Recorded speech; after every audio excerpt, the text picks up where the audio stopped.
시청자 여러분 안녕하십니까. 지금부터 전옥현의 안보정론을 시작하겠습니다. 이번 방송이 오늘 저녁 마지막 심야 방송이 되겠습니다. 제1부는요, 오세훈 시장이 어제, 날짜상으로 어제죠. 어제 갑자기 복통이 있어가지고 병원에 이송이 됐습니다.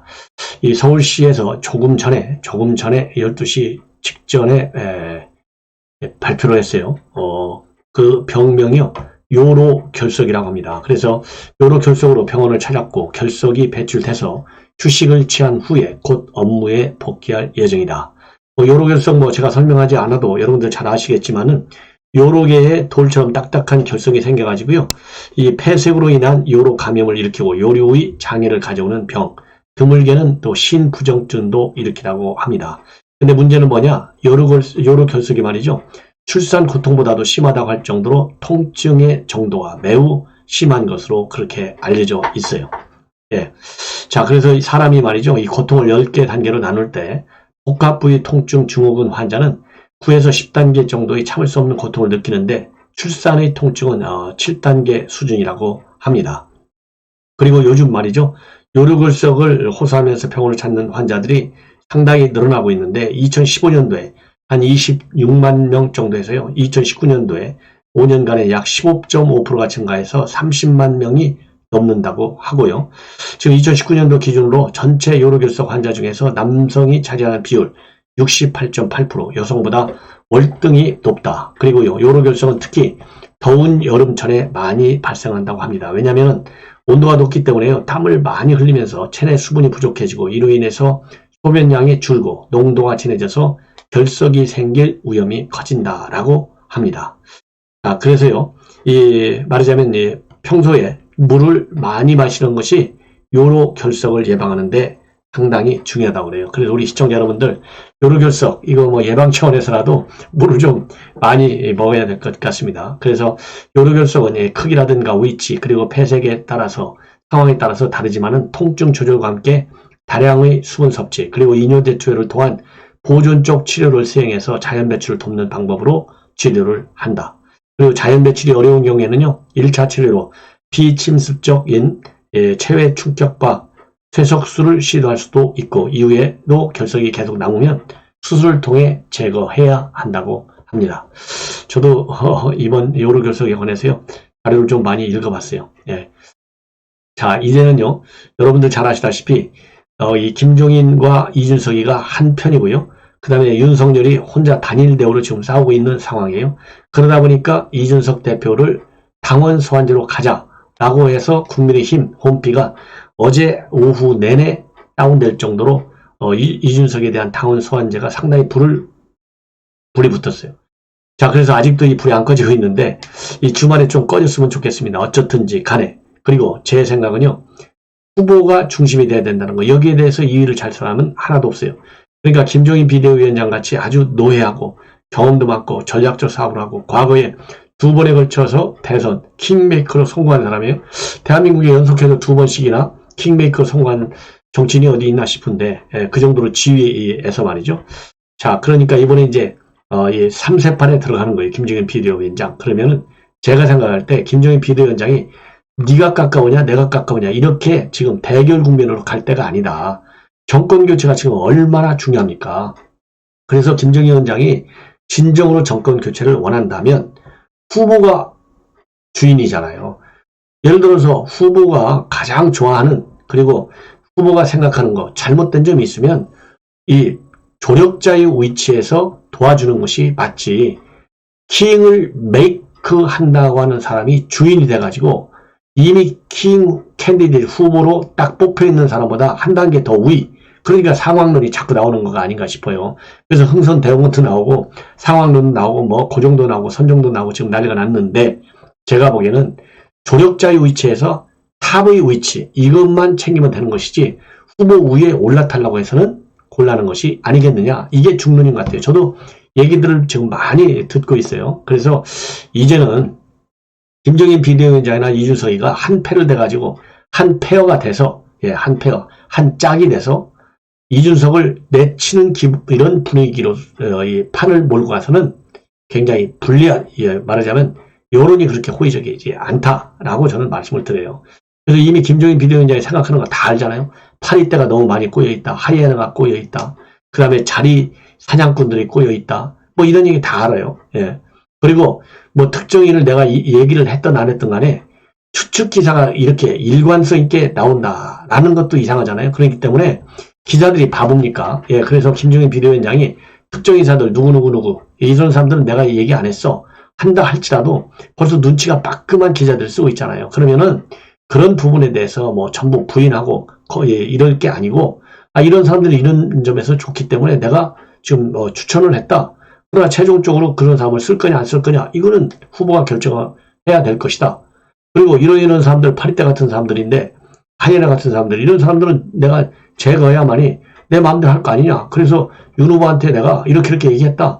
이렇게 해서 갈등의 못이 되고 있는 부분들은 빨리빨리 정리를 해야 된다. 이 정리 기준은 김종인 비대위원장의 생각도 중요하지만 윤석열 후보의 생각이 가장 중요하고요.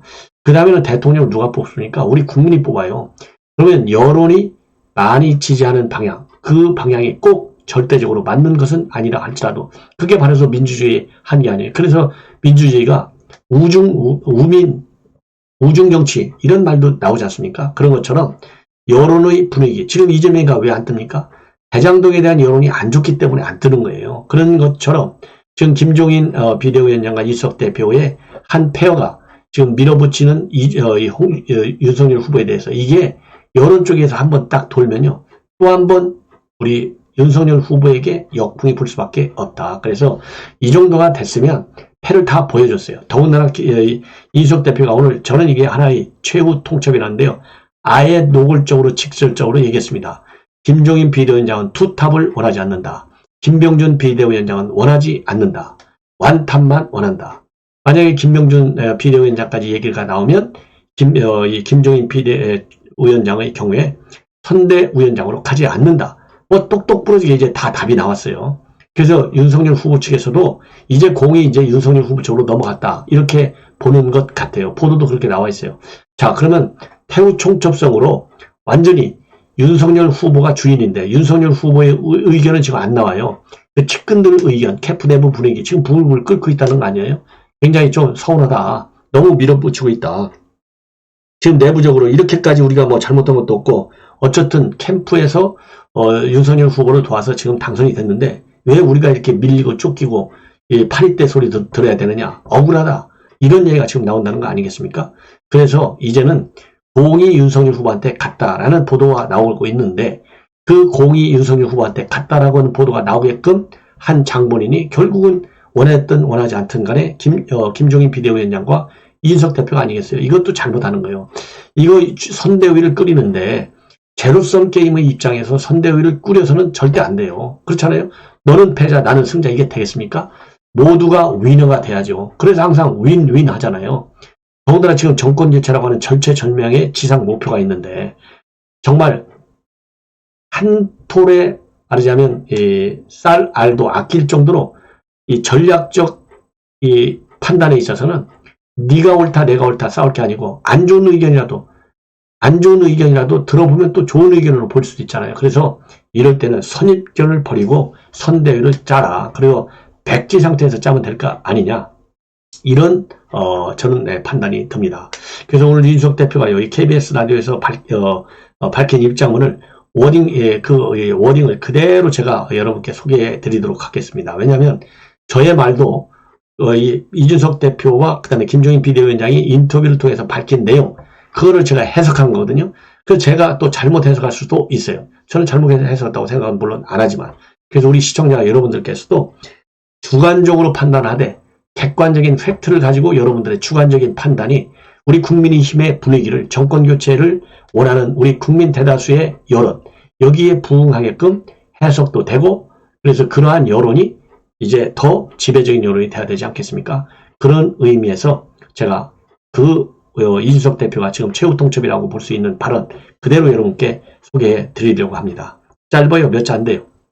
핵심은 김종인 비대위원장의 말을 정확하게 번역해 드린다면 전권은 중요하지 않지만 다만 총괄 선대위원장을 하는 것이다 라는 뜻이다. 그런데요 또 이 김종인 비대위원장은 뭐라고 했냐면 전권이라는 말은 나는 쓴 적이 없다. 이렇게 또 얘기하고 있어요. 그러니까 이게 뭐 오리무중으로 몰아가겠다는 건지 지금 이 상황에서는 분명한 본인의 의사를 우리 국민에게도 그리고 윤석열 후보에게도 전하는 것이 좋겠다. 자, 그리고요. 또 이 김병준 비대위원장 선대위 합류가 거론된 것과 관련해서 말이죠. 이준석 대표의 지금 언급을 그대로 여러분께 인용 보도해 드리는 겁니다. 일각에서 김병준 비대위원장 이야기를 하는데 후보도 그런 얘기하는 것을 들어보지 못했다. 그렇게 했을 때 김종인 전 위원장이 총괄선대위원장을 안 할 것이다. 이렇게 똑부러지게 압박할 수가 있겠어요? 지금 윤석열 후보는 완호됨이 아니고 완전히 후보로 지정된 상황이에요. 이건 너무 하는 것 같다라는 생각이 들고, 그 다음에 또 이준석 대표 말입니다. 김병준 전 위원장에 대한 섣부른 언급들이 섣부른 언급이라고 되어 있어요. 섣부르다. 이게 뭘 의미할까요? 다 아시죠? 당내 갈등을 야기시키는 것이 아니냐라는 우려가 있다. 그러니까 섣부르는 건 너희들끼리 함부로 거론하지 말라 이거예요. 왜? 갈등을 야기하니까. 자, 그러면 갈등을 야기하는 것이 김병준 위원장을 얘기해서 갈등이 야기되나요? 그게 아니잖아요. 하이아나 파리 때 자리 사냥꾼 이런 데서부터 촉발된 그 원인의 진단도 제대로 해야 되겠다라는 생각이 들어요. 그러면서 이준석 대표는 21대 총선에서도 김종인 역할론에 대해서 똑같은 논쟁이 있었다. 그때 김종인 전 위원장이 안 와도 이길 수 있겠다라고 한 대표 주자가 누구냐? 황교안 대표였고 그 결과는 결국 대패였다. 그러면서요. 냉정히 말씀드리자면 김종인 전 위원장이 안 와도 이길 수 있다고 말하는 것은 지금 시점에서는 과한 말이다. 너희들 함부로 까부지 말라 이거잖아요. 예, 그리고 또 윤 후보는 정치권에 들어와 중요한 자문을 구할 때마다 김 위원장에게 자문을 구했고 훌륭한 자문들이어서 후보가 됐다. 김종인 위원장에게 윤 후보가 불만이나 불안감을 가질 이유가 없다. 이 대목에서도요. 물론 뭐 훌륭한 자문했겠죠. 그것도 후보 승리에 영향을 줬겠죠. 자, 그러면 이 얘기도 말이죠. 끝까지 감춰야죠. 지금 다른 이 후보들이 이거 봐라. 이거 불공정 경선한 거 아니냐. 이렇게 얘기하면 뭐라고 얘기할 거예요. 예? 더군다나 대외적으로 김종인 비대위원장 경선 중인데 내가 무슨 얘기 할 수 없다. 얼마나 극도로 자제했잖아요. 그런데 이렇게 이준석 대표가 싹 까버린다? 글쎄요. 이거 잘 이해가 안 갑니다. 자, 그리고요. 김종인 전 위원장에 관해 익명 인터뷰로 군소리하는 분들은 그분과 과거에 관계가 안 좋으셨던 분들이나 최근 이준석 대표와 당내 마찰했던 분들이 본인들이 배되지 않을까 우려가 있는 것 같다. 그러면서요. 양심을 걸고 말씀드리는데 저는 윤 후보에게 누구를 배제하라고 어떤 식으로든 의사를 전달한 바가 전혀 없다. 이렇게 강조하고 있습니다. 자, 그리고요. 지금 민주당 측에서 윤 후보 리스크를 갖다가 본부장 리스크다. 이렇게 본인 부인 장모를 거론하고 있는 데 대해서 본부장이라는 표현으로 우리 후보를 건드렸으니 가족을 건드렸으니 앞으로도 이재명 후보의 가족을 건드리겠다. 그래서 원래 한 대 맞으면 나는 2대 돌려주는 턴이다. 라는 말까지 했어요. 그런 것처럼 본인이 2대 때리는 건 물론 중요합니다. 그러나 내부 갈등을 더 이상 일으키지 않고 당 대표로서의 리더십을 발휘하는 것이 2대 때리는 것보다 왜냐하면 이준석 후보가 안 때려도 때릴 사람은 널려 있어요. 전옥현의 안보정론에서도 계속 때릴 거예요. 그러니까 이준석 대표는 이재명이 본부장 쓴 거 가지고 때린다 하는데 때리지 말고 내부 갈등 그리고 조기 선대위 출범 여기에 집중해달라. 저는 그렇게 얘기하고 싶어요. 예. 자, 그리고요. 또 이렇게 또 얘기하고 있어요. 아까 말씀드린 대로 이제 황교안 얘기를 했고 또 한번 이번 대선에서 통합하면 이긴다는 똑같은 논리가 나와서 그래, 지난 총선 때도 통합하면 이긴다고 했는데 결국은 진 거 아니냐. 왜 졌냐? 김종인 비대위원장 안 쓰기 때문에 졌다는 겁니다. 그래서 똑같은 논리가 나와서 안철수 대표를 끌어들이고 하면 이긴다고 할 것이다. 그러나 김종인 위원장은 다르다. 정당 혁신과 새로운 것을 제시하는 것을 통해서 건전한 지지를 받아야만 이긴다. 이렇게 얘기하고 있고요. 자, 그리고 이제 또 한 말씀 드린다면 이렇게 되니까 이제는 지금 현재 윤석열 후보의 고심이 굉장히 깊어지고 있다. 예. 그러면서요. 윤 후보가 현재 캠프 주요 인사들에게 선대위 자리는 다 줄 것이다. 그러면서 다만 정무기획 같은 핵심 파트 인선을 싹 바꿔버릴 수 있느냐, 인간적으로 이래도 되느냐 등의 부분은 윤석열 후보 본인이 고민할 것이다. 후보의 선택만 남았고 시간은 좀 더 걸릴 수 있다. 이런 지금 입장이 나오고 있고요. 그리고 윤 후보 캠프에서 그야말로 이준석 후보가 제일 싫어하는 익명으로 언론에 하는 얘기를 보면 뭐 그렇습니다. 지금 현재 김종인 비대위원장과 이준석 대표의 여러 가지 의견들 상당히 위협적이다. 갈등을 심화시키고 있고 내부 분란을 촉발하고 있다. 그러면서요, 김종인 비대위원장의 능력이야 누가 의심하겠나? 누구라도 든든해할 것이다. 굳이 공개적으로 그를 비난할 필요가 있었을까 하는 아쉬움은 솔직히 있다. 제가 얘기한 거랑 똑같잖아요. 캠프 인사들에게 좀 위압적으로 느껴질 수도 있겠다. 이런 지금 입장들이 윤 캠프 안에서 나오고 있습니다. 특히 말이죠. 그러다 보니까 이제 이런 얘기까지도 나오고 있어요. 김종인 비대위원장이 합류하기 전부터 캠프 인선 정리를 일종의 선결 조건으로 제시한 거, 여기에 대해서 지금 윤석열 캠프 일부 인사들은 굉장히 강한 반감을 갖고 있다. 자, 그리고요, 또 캠프 인사들 얘기가 8.2때 잔이 사냥꾼에 빗댄 거에 관해서 캠프에 참여해서 윤 후보를 돕고 있는 사람들을 맹목적으로 자리 싸움만 하는 사람으로 깎아내린 것 아니냐는 불만과 섭섭함도 일부 있다. 이게 지금 현재 캠프 내 분위기라고 합니다. 자, 그래서 이제 여러분들 지금 현재 어느 정도 상당히 분란이 커지고 있어요. 자, 이러는 가운데서요, 뭐라 그럴까요? 이제 이재호, 굳이 계열로 따지자면 이명박 계열로 볼 수 있겠죠. 이재호 전 대표도 이러한 뭐라 그럴까요? 김종인 비대위원장의 이러한 이 요청, 거기에 따른 이 투스톤의 이 대결 이런 것과 관련해서 상당히 뭐라 그럴까요? 이 비판적 시각을 내놓고 있습니다. 그래서 이제 뭐라 그러냐? 이 킹메이커가 너무나 과욕을 부리고 있다. 한마디로 얘기해서요. 이런 지금 비판을 하고 있어요. 킹메이커가. 그러면서 윤 후보의 당무 우선권을 보장해야 된다. 그리고 김종인 위원장이 전권 운운하는 이제 소리는 하지 말라. 이렇게 비판을 하고 있습니다. 자, 그래서 마치 말이죠. 현 판세가 친이계대 김종인 갈등 구도로 더 부각되는 것이 아니냐라는 의도도 나오고 있습니다. 그리고 이 권성동 비서실장도 사실은 이명박 대통령 때 법무비서관을 했잖아요. 그렇기 때문에 친이계로 이제 불릴 수가 있는데, 더군다나 그러다 보니까 이명박 정부 때 임태 비서실장까지 이제 거론이 되고, 이러다 보니까 친이계와 그다음에 김종인 간의 갈등 구도로 확대되는 것이 아니냐라는 말까지도 나오고 있다고 하는데요. 제가 보기에는요, 이 권성동, 그다음에 임태희 다 능력 있는 분들 아니겠습니까? 그래서 이거를 꼭 정치적인 계파로 인식하면서 프레임을 짜는 거, 이거는 바람직하지 않다라고 저는 판단을 합니다. 자, 그리고요, 이제 이렇게 김종인 비대위원장의 선대위 공식적인 합류가 이제 시간 문제로 되어 있잖아요. 거의 다 사실상 뭐 기정사실로 되어 있어요.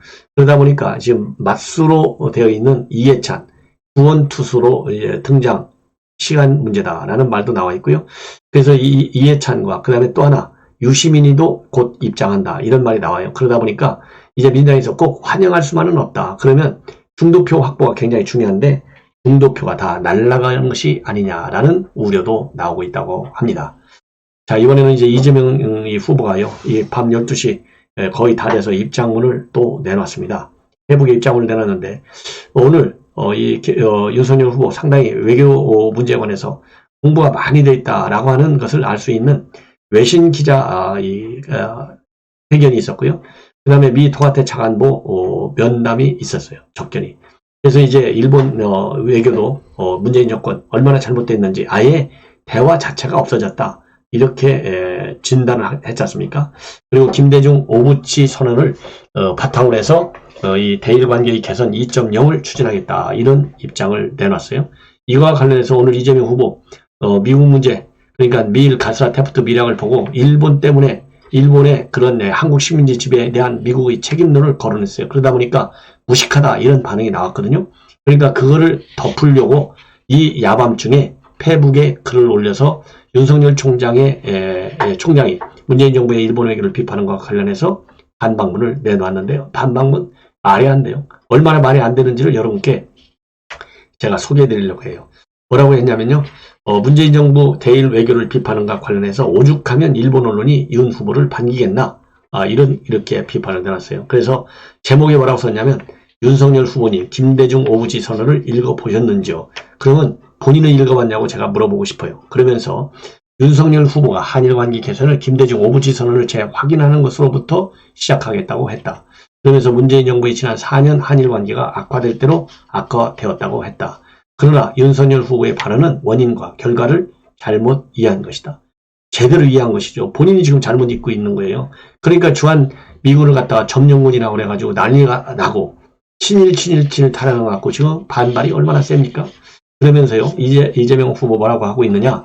김대중 오부치 선언은 일본이 식민지 지배로 한국 국민에게 다대한 손해와 고통을 입힌 과거를 인정하고 통절한 반성과 사죄를 한 것을 전제로 두 나라가 미래로 나가자는 선언이다. 김대중 대통령은 과거사를 덮고 미래로 가자고 하신 것이 아니라 한국이 일본에 대해서 과거를 똑바로 인식한 것으로 평가할 수 있을 때 비로소 미래로 나갈 가능성이 있다고 하셨다. 과거사를 덮고 안 덮고가 중요한 거 아니에요. 과거사에 너무 매몰되면 안 된다. 이 얘기를 한 거예요. 예. 그 다음에 지금의 일본은 과거 오부치 선언이 나올 때의 일본이 아니다. 한참 우경화되었다. 아베 집권 이래로 스스로 더 이상 차질은 없다는 일본 정부에게 과거사 문제 해결과 위안부 문제 사죄에 대해서는 한마디도 못하면서 정부를 비판하기 위해 역사적인 DJ 접촉을 언급하다니 과거를 묻지 말라는 일본이 웃고 있다. 그러면서요. 이재명 후보는 오죽하면 일본 언론이 윤석열 후보를 두고 우경화된 일본을 이웃으로 인정했다고 반기겠나. 다른 것도 마찬가지겠지만 특히 일본 관련 발언은 역사의 맥락을 이해하고 보다 신중하게 해주길 바란다. 제가 심야도수이기 때문에요. 여러분들은 제가 비평, 평가하지 않아도 이재명 후보의 발언 얼마나 잘못된 것인지 충분히 이해하실 수 있을 것 같습니다. 그래서 더 이상 저는 얘기하지 않겠습니다. 그리고요. 지금 공익신고가 하나 있어요. 이재명 시장 때요. 소송하는 것을 너무 좋아해가지고 성남시에 100억 원의 손해를 끼쳤다. 이 부분이 지금 공익신고로 되어 있습니다. 국민의원회에 권익위원회에 접수가 됐어요. 이 발을 방금 말씀드린 대로 무리한 소송 진행, 성남시가 100억 원의 손해를 봤다. 이 취지인데요. TV조선에서 단독으로 보도한 내용인데 2007년도 한 골프장 개발업체는 성남시의 공사 불허로 손해를 입었다라고 하면서 성남시를 대상으로 손배 소송을 제기했어요. 2007년도. 1심에서는 성남시가 이겼어요. 그래서 이제 근데 업체가 당연히 항소하죠. 2심에서는 재판부가 성남시가 사업자에게 50억을 배상하라라고 2심 재판부가 배상하라고 판결했어요. 그러니까 성남시가 여기에 대해서 또 항소를 했어요. 근데 대법원에 가서 어떤 결론이 났느냐? 오히려 100억 원이 늘어난 150억 원을 배상하라. 대법원이 판결했어요. 이와 관련해서 이 공익신고를 한 사람이 뭐라고 얘기하고 있느냐? 당시 실무자들은 2심 결과인 50억 원 배상을 수용하자고 건의했는데 이재명 시장이 상고를 강행했다. 이렇게 주장하면서 이 내용을 조사해달라. 이거를 권익위에 신고했어요. 그래서 신고자는 2심 재판이 진행 중이던 2010년 이재명 후보가 성남시장에 당선된 뒤에 이 사건의 변호인이 성남시 인수위 부위원장으로 바뀌었다라는 것도 지금 밝혀졌습니다. 근데 당연히 권익위에서는요. 이 공익신고자 보호를 위해서 관련 내용은 확인해 주지 않고 있다고 합니다. 자, 이렇게 해서요. 이 성남시 지금 대장동 때문에 그야말로 성남시에 입힌 피해 수천억이 된다. 이것이 본래의 검찰 주장이었잖아요. 결국은 유동규 줄여서 651억 원으로 줄었어요. 이 잘못된 이재명의 이 사고방식이 그러니까 2010년도부터 싹두고 있었던 거예요.